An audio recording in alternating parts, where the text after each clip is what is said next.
हमारे चैनल में आपका स्वागत है। अनीता की खूबसूरती के किस्से कॉलेज में हर एक की जबान पर थे। वह जब कॉलेज आती तो हर ओर एक समा सा बच जाता था।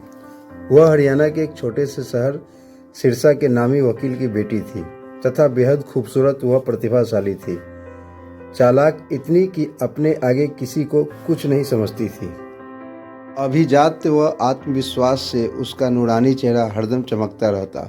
वह मुस्कुराती भी तो ऐसे जैसे सामने वाले पर एहसान कर रही हो। कॉलेज में एक रसूख वाले नामी वकील की बेटी यदि होशियार और सुंदर हो तो उसके आगे पीछे घूमने वालों की फहरिस्त भी लंबी ही होगी। लेकिन अनीता ने सब युवकों में से नीलेश को चुना, जो गरीब और हर वक्त किताबों में खोया रहता था। वह अनीता का ही सहपाठी था और गांव के एक गरीब किसान का बेटा था। उसके पिता का असमय निधन हो गया था, इसलिए बड़ी मुश्किल से विधवा माँ नीलेश को पढ़ा रही थी। वह नीलेश हर समय अपनी पढ़ाई में व्यस्त रहता था। अनीता को तो नीलेश ही पसंद आया क्योंकि वह लंबा, हैंडसम और मेहनती नौजवान था। अनीता जब तब कुछ पूछने के बहाने उसे अपने नज़दीक लाती गई और देखते देखते उनकी दोस्ती की चर्चा अब पूरे कॉलेज में होने लगी। नीलेश खोया खोया रहने लगा। धीरे धीरे इस मेधावी छात्र की पढ़ाई जहाँ ठप सी हो गई, वही अनीता जो पढ़ाई में औसत दर्जे की थी, अब वह उनके बनाए नोट्स पढ़कर फर्स्ट आने लगी। इस सब में नीलेश की मेहनत होती। वह रात भर उसके लिए नोट्स बनाता, उसकी प्रैक्टिकल की फाइल तैयार करता, लैब में एक्सपेरिमेंट वह करता, लेकिन उसकी मेहनत का सारा फल अनीता को मिलता। नीलेश तो बस अपनी प्रेमिका के प्रेम में ही डूबा रहता। वह उसके अलावा कुछ सोच भी नहीं पाता। यहाँ तक कि छुट्टी में वह अपनी माँ से मिलने गांव भी नहीं जाता। ये सब देख माँ भी बीमार रहने लगी। नीलेश प्यार के छलावे में इस कदर खो गया कि उसे याद ही नहीं रहा कि गांव में उसकी माँ भी है, जो आठों पहर उसकी राह देखती रहती है।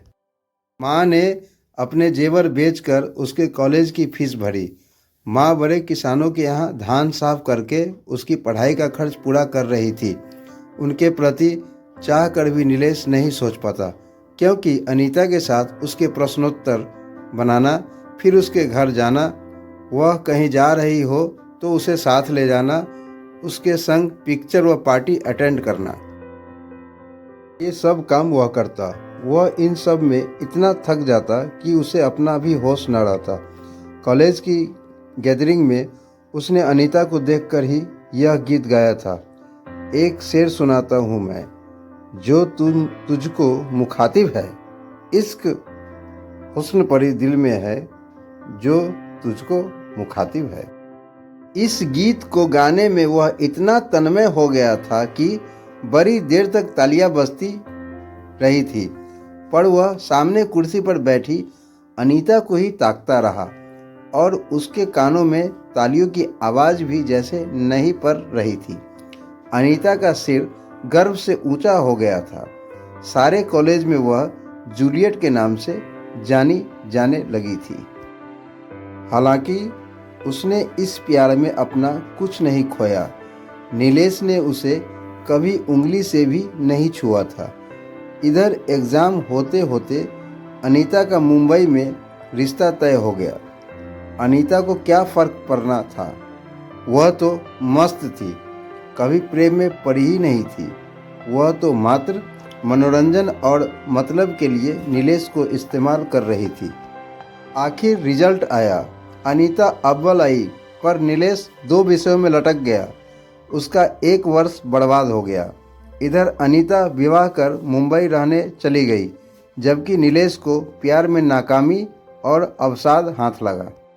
उसका साल बर्बाद हो गया, इसका तो उसे गम नहीं हुआ, लेकिन जिसे वह दिल ही दिल में चाहने लगा था, उस अनीता के एकाएक चले जाने से वह इतना निराश हो गया कि उसने नींद की गोलियां खाकर आत्महत्या का प्रयास किया।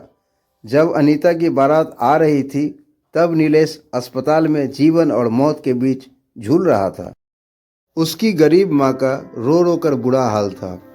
वह नहीं समझ पा रही थी कि हर कक्षा में प्रथम आने वाला उसका बेटा आज कैसे फेल हो गया। वह इतना होशियार, सच्चा, ईमानदार व मेहनती था कि माँ ने उसके लिए असंख्य सपने संजोए थे, किंतु एक बेवफा के प्यार ने उसे इतना नाकाम बना दिया कि वह शराब पीने लगा। उसका भड़ा भड़ा चेहरा, वह शरीर, हड्डियों का ढांचा नजर आने लगा।